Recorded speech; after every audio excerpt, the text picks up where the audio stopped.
Hi, everyone. I'm Connie Zabel-Schmucker, Advocacy Director at Bicycle Garage Indy. Welcome to the Bicycling Lunch and Learn. Today's program is going to be about things that you can do, easy things you can do to take care of your bicycle to keep it running. Hopefully you've been getting out bicycling, and every so often you need to take care of your bike. And Tony's going to tell us some things about that. But first, I want to talk a little bit about some of the upcoming events. So we've got Lunch and Learns coming up. It's on the second Thursday of the month, and from noon to 1. And if you haven't attended them before, we have all of the ones we've done, at least for the last 3 years, archived on the Bicycling Lunch and Learn website or webpage. So you can always look to those as well. But what we've got coming up is a bike infrastructure update, a non-trail update. We had a trail update earlier in the year, and now this is the non-trail. So any new infrastructure that's getting built or has been built recently. September 12th is Car Free Day, or we're going to talk about Car Free Day with Commuter Connect and their upcoming Car Free Day Indy.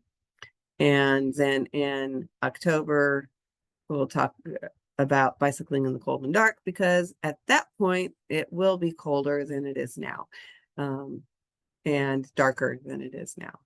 We also, next week, we have our next active transportation meetup, and it's going to be at the coffee house at Goodman. It's on Ghent Drive. That's really close to the newest part of the Fall Creek Trail and the new extension of Indianapolis Cultural Trail. So we'll probably explore those after we meet. That's Thursday, July 8th. Those are on the third Thursday of the month at 8 o'clock. And then August 15th, we'll go back to the Avenue in Broad Ripple and meet up there. So, and then in November, we'll have Bike to Vote on November 2nd, Luger Plaza. Car Free Day Indy, I don't have a date. I think it's going to be the third Friday of September, but we'll get a date for you, between now and then. Let's see. A couple of other things you might have missed. We had a Indy Ped Bike Safety Summit hosted on Tuesday. I will put a link to the recording of that, and in the recording description has links to slides and videos and things like that. So if you're interested in that, I'll put that in. You can go visit that. And just want to mention that the Bicycling Lunch and Learns are a program of the Cycle Commuter Task Force. That's a collaborative effort of Bicycle Garage Indy, Bike Indianapolis, Central Indiana Bicycling Association, and Commuter Connect. And as I said before, they're held on the second Thursday of the month from 12 to 1. We record them so you can watch them later as well. And we put the links up wherever you registered. You should be able to find the links to the recordings as well. So with that, I don't think I've got anything else. Tess, did you have anything from Bike Indianapolis that you wanted to mention?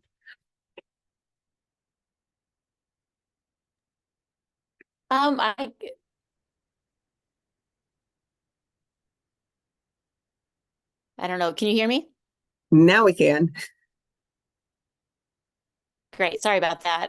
Probably the only thing that I would mention is that we are doing a ride series with Indy Parks, and that's starting next Wednesday, and we're doing 3 different rides at 3 different trails. So next Wednesday, it's on the Canal Towpath on Wednesday, the 17th at 6 p.m.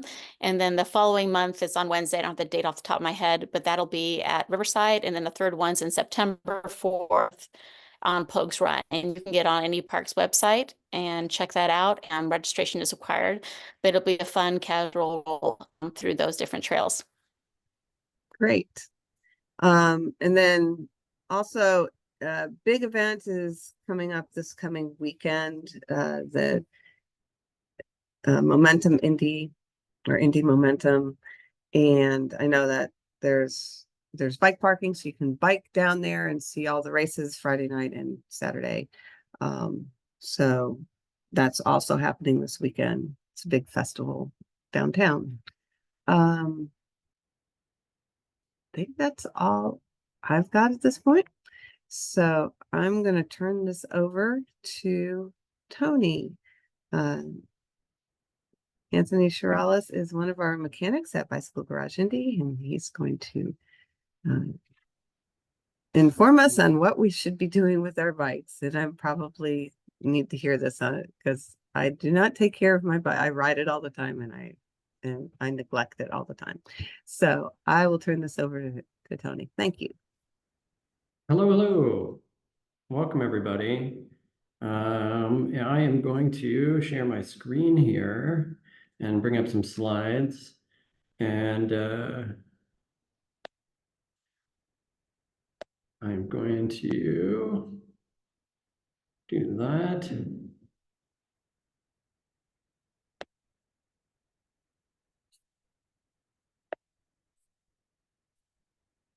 And go into a slideshow. So I'll have Connie give me the thumbs up if she's able to see my slide. Awesome. So my name is Anthony Cherolis. If you see me in person, you can call me Tony. I'll probably respond to that more so and wonder if I'm in trouble if you call me Anthony. I've given a couple of introductory lunch and learns here. This one is going to be focused on, the ABC Quick Check and basic bicycle care. We're not getting into in-depth topics today or advanced topics. It's just not a great venue for that sort of learning. But we'll stay at the basic side of things. And if you have questions, put them in the chat, and either I'll see them or Connie will see them, and we can take a look at them, and I'll try and catch them as I go if I can. But first, a little bit about me. I moved to Indy from Connecticut in late 2022 after a 5-month bike touring sabbatical. I actually grew up in the Midwest. I grew up until I went to college. I was in Middletown, Ohio, which is near Dayton, not too far from here. And right now I live in Broad Ripple, and I haven't owned a car since 2010. So that's a little bit about me. If you want to share a little bit about you, that'll give me a better idea of who we're chatting with today, and I can kind of direct some comments in directions that are useful. Your name, if you're in Indy or one of the nearby towns, or joining us from further afield, and what type of riding you do. If you want to throw that in the chat, that'd be awesome. And as I said, that this will be a pretty top level presentation of basic bicycle maintenance. But if you have a little more advanced questions or something that isn't answered, go ahead and put that in the chat. And I'll try to catch what I can in our 1 hour we've got together. All right. So I'm going to start with the ABC Quick Check. This is something you should be doing with every ride, every time you ride. Air in your tires, A, brakes, making sure your brakes function, C's, chain cassette, and chain rings. Quick is making sure your wheels are attached well. That is either a quick release or bolted attachment or a through axle. And check is just your final checkout. So my kicker here is the reason you do this every time you ride is because maintenance is safety. about 50% of bike crashes are rider alone. So like no one else is involved, it's just the rider crashed. And a lot of those rider alone crashes are caused by maintenance issues. So having something come loose, an unexpected flat, having a chain break, things that are less likely if your bike is maintained and you do your ABC quick check before you ride. So as I'm going here, I'm going to scroll through some of the notes as folks are putting in their info. Some car-free aspiring folks in the chat. So first, and as a bike mechanic, we see a lot tires, customers coming in with their tires significantly underinflated, occasionally overinflated, but more commonly underinflated, where they're just a really soft tire and the person's wondering why it is so hard for them to pedal, or why did they get the pinch flat, or why did they damage their rim. So just a general rule of thumb, aside from just checking your tire to make sure it's firm every time you ride, you should be putting air in your tire at least once a week. It is not like a car tire. You can't go multiple months before you check your pressure and air it up. If you've gone multiple months and your tire is a little low, pump it up first. You probably don't need to make a trip to the bike shop. If your tire does lose air in an hour or quickly or just overnight, then you probably got a leak in the tire tube, and that's time for a flat fix. We won't be going into a flat fix today, just maintaining proper pressure. So on the side of your tire, there's going to be a max pressure or a range of pressures that is recommended for that tire. Don't go over the max pressure. I would say at least run the minimum pressure. And if you want a softer ride, or you're a smaller rider, closer to the minimum. If you're a larger, heavier rider, or you like a firmer ride, go towards that max pressure. And do be careful if you are using a compressor or gas station inflator. They can inflate the tire very quickly and potentially overpressure it. And anytime you inflate the tire, unless you're just doing a quick emergency inflation on the side of the road, try to use a pump with a gauge so you can see what pressure you're putting into the tire so you don't over or underinflate. And this is another thing that we cover with new customers, especially if they're getting a new road bike or gravel bike or a nicer mountain bike. It may have a Presta valve, which is different from the Schrader valve that we see on a lot of car tires. So a good quality bike pump, any bike pump you buy at a bike shop, will probably work with both of those both of those valve types. Kind of the cheap here that I'm showing is the Presta valve adapter. It's a really small, like $2 bit. And having that in your flat kit or in your bike bag is just a convenient way to use any pump, even if you have a Presta valve. Almost all most bike tires that are sold do have tubes in them. On the higher end, there are tubeless tires that do use a liquid sealant inside the tire instead of a tube, but the inflation and frequency of inflation is very similar. So I haven't seen any questions pop up yet on inflation and tires. If you do have questions as we go, do put them in the chat. Primarily on the air side, just make sure you check every time you ride. And then once a week, you're likely to be putting some pressure into your tires.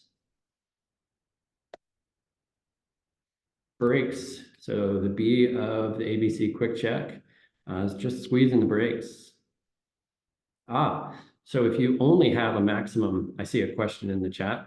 If you only have a maximum on the side of the tire, what should you inflate it to?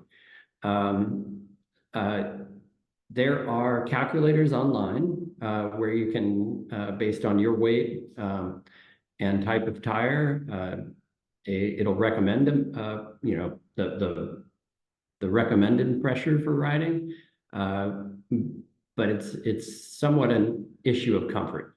So I would say, you know, if you wanted a little softer ride, you know, 10 or 15 psi less than the maximum. But if you wanted that firm ride, you know, going close to that full maximum pressure. So, but there are calculators online if you look up what's the best bike pressure or optimum bike tire pressure. So going into brakes, just squeeze them. If you grab your brakes and they can contact your handlebars, like they bottom out on your handlebars, your brakes need an adjustment. If they're hydraulic brakes, they may need a brake bleed and get checked for leaks. Or if they feel soft and spongy in their hydraulic brakes, they may have air in the system. So that's another bike shop type repair. But just grab them and make sure they work. That's your safety check. And make sure that they actually stop. So if I, you know, grab the brakes and push the bike, if it rolls forward and the brakes aren't grabbing on the rims or on the brake rotors, you've got a problem.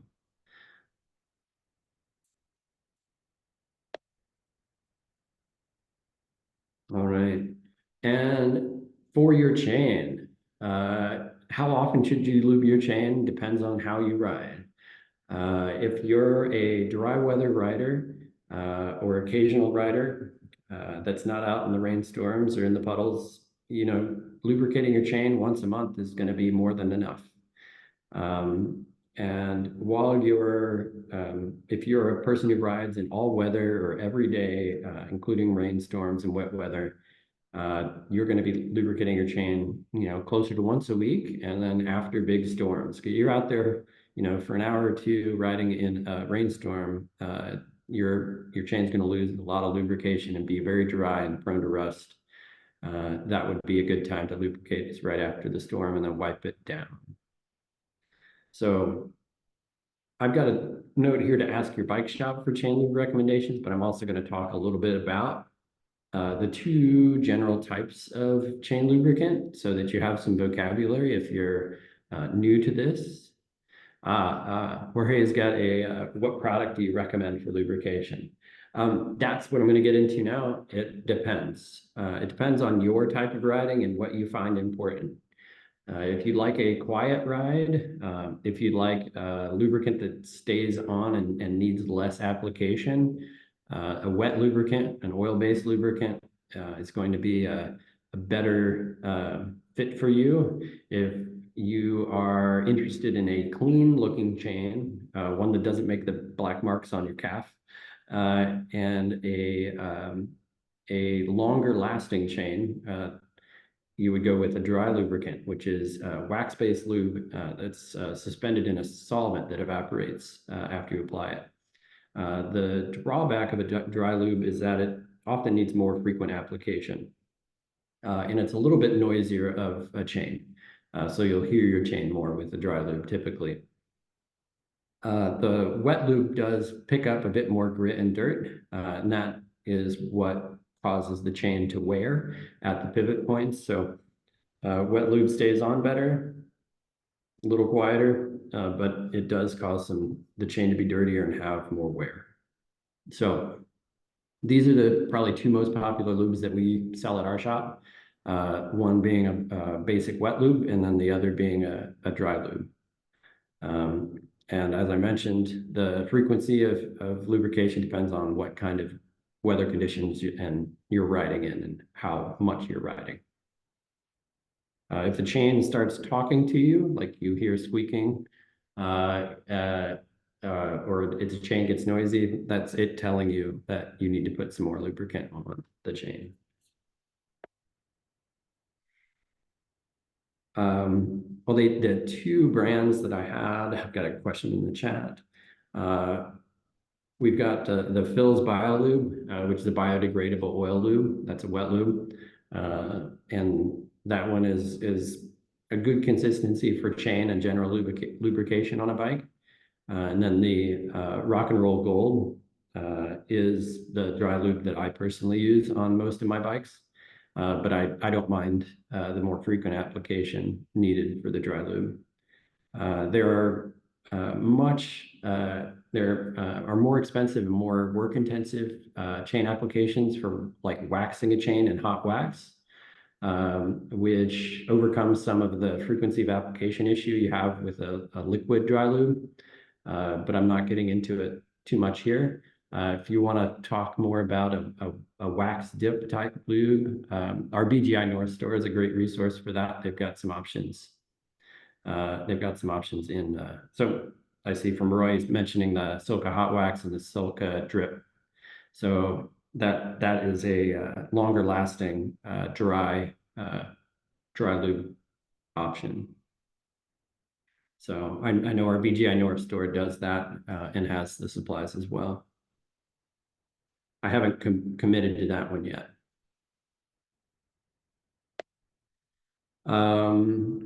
So how to apply chain lube?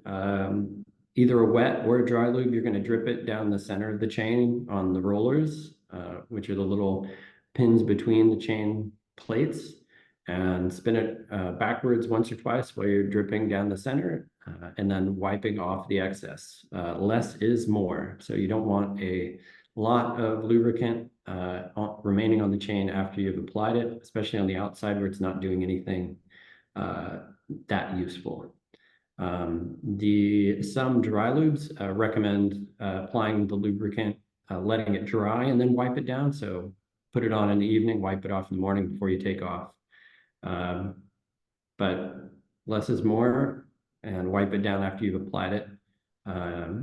My chain lubricant nemesis as a bike mechanic is when somebody uses a very thick or heavy wet lube and just puts way too much on, and their chain basically looks like it's coated in gritty sandpaper. It's no fun to work on those bikes, and it chews the chain right up, so the chain wears out much more quickly.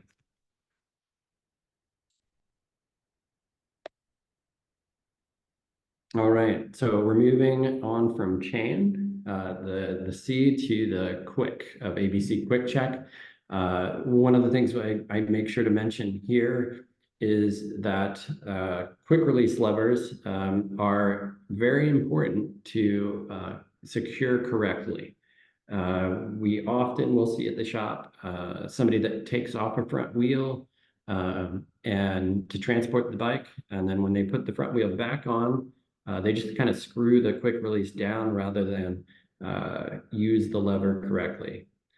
So when you're putting your wheel back on, you kind of screw the nut on the quick release down finger tight, and then push that lever down, and it should be a pretty hard push, and you'll see the closed on the backside or closed on the outside, so that you know for sure that your quick release is closed.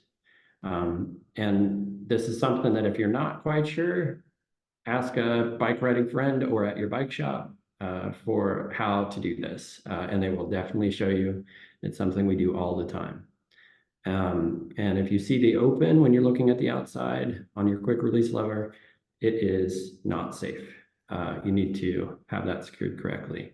And when you're about to take off, as part of your quick check, wiggle your wheel. It should be firmly in your fork, should be firmly in your frame. Either your quick release might need to get tightened, or the nuts on a bolt-on axle need to get tightened, or you've got some play in your bearing. If it's not just tightening the nuts or the quick release, that's a bike shop thing, and they can tighten the bearings for you, or replace the bearings if needed. So that is the quick part of the ABC Quick Check.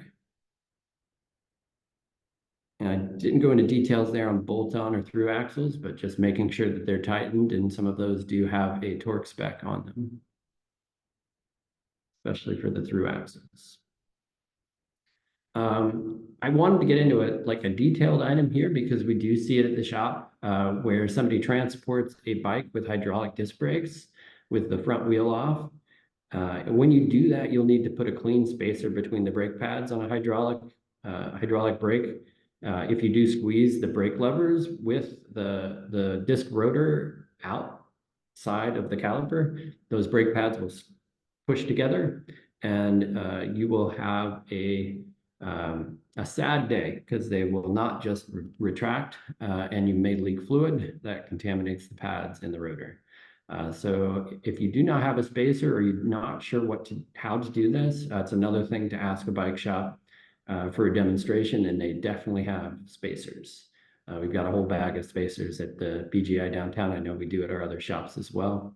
And we will show folks how to do this if they need to transport their bike with the wheel off, or they're nervous about grabbing the brake while they're doing a flat fix.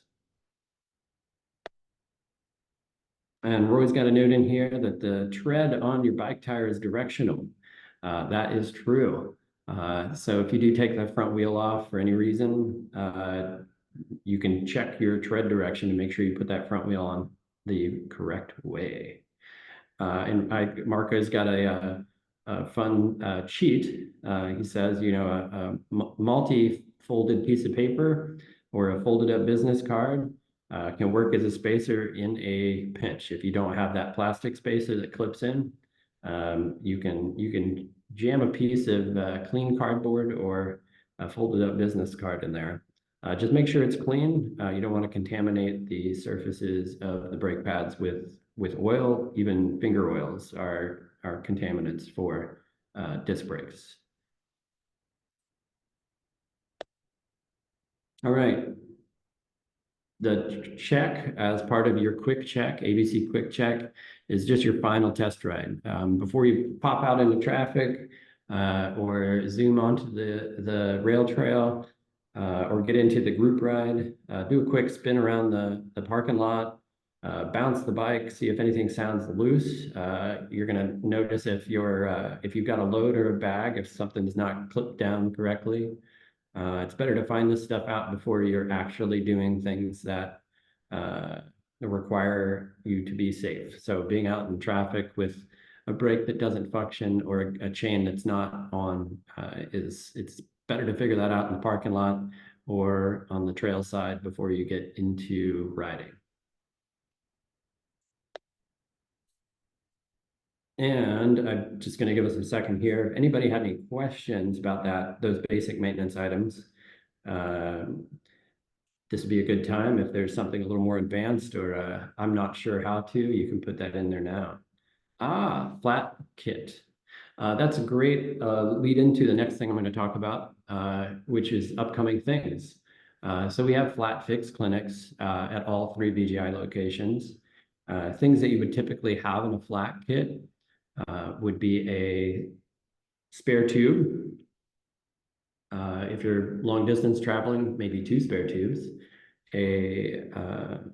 possibly a flat a patch kit for patching small holes in the tubes you've got, and a multi-tool with Allen keys and the screwdrivers that you might need to tighten fasteners, tire levers for removing the tire from the rim, and a pump or CO2 cartridges, mini pump or CO2 cartridges to reinflate the tire. You may also carry a tire boot, which is just a thick, sticky piece of plastic that's meant to patch the tire if you've got a larger cut or tear in it. But we get into that a bit more in person when we do our flat clinics. So we've got that coming up, I believe, next week. Maintenance for e-bikes. That's a great question. For e-bikes, it's what we've just discussed is basically the same. I mean, the only other hands-on kind of maintenance item is that you've got a battery to charge, right? So keeping your battery charged, not letting the battery sit at a very low charge or a 0 charge is important for e-bikes. So if you do run your battery down to 0, it's important to get that back up, above 20%. Don't let it sit at 0 for a week or 2. That's not good for an e-bike battery to sit at 0. And if you are storing an e-bike battery for a long period of time, the best storage is around 60% battery charge. So if you're going to put the e-bike up for the winter, run it down to 60% or bring it up to 60%, and that's a good storage level for that battery.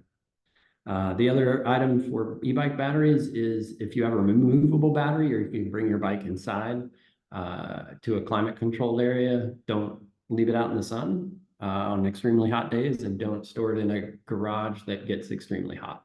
Batteries aren't a big fan of hot temperatures. So we've got some fun tips in here for ways to boot a tire.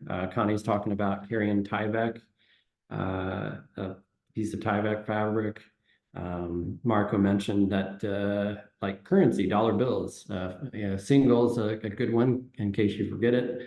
But whatever dollar bill you've got in your wallet is a pretty decent tire boot. You can put a wrap around the tube so it doesn't blow through a cut in the tire.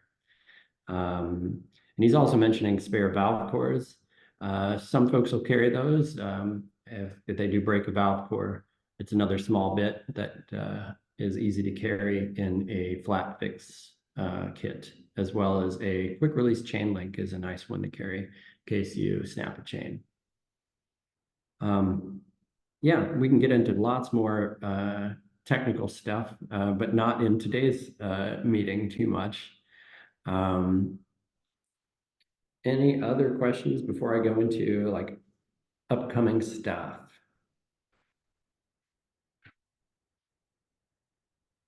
And it looks like I got through the material pretty quick today, so I'll give you back some of your lunchtime. Did want to mention the flat fix clinics again, because that came up, and flat kits came up. We have a scheduled small group session for flat fix where I go through a demonstration flat fix and the items in a flat kit on the third Tuesdays of the month. So our next one is 6 to 7 at BGI downtown. You can register online or just show up. Then BGI North has their a drop-in flat fix where they'll just pair you up with a mechanic. That's on the third Wednesdays of the month. And then BGI Greenwood, our South store, has got one on the third Thursdays. And that's also a drop-in between 4 to 7. So valve core tools, a helpful little bit to have if you do have a Presta tube. That is something Roy, we've actually noticed with new tubes, especially Presta tubes, is those valve cores are not coming tight from the manufacturer a lot of the time. So we end up tightening those valve cores when we install tubes from the very beginning. They are often not tight as delivered. So having a valve core tool is it's a small tool that you can carry with you, or it might be on your multi-tool, and just tightens up the valve core. So Connie already talked about upcoming lunch and learns. We've got the one on the 8th for the bike infrastructure update, and then the 12th, info about car free day and commuter connect. And then October 10th, bicycling in the cold and the dark. And then we've got a coffee meetup coming up on July 18th at Kookman House. They are now doing some breakfast, coffee and breakfast. So that's what we've got. I finished early, which is awesome. Any other questions or thoughts? And I'll keep an eye on the chat.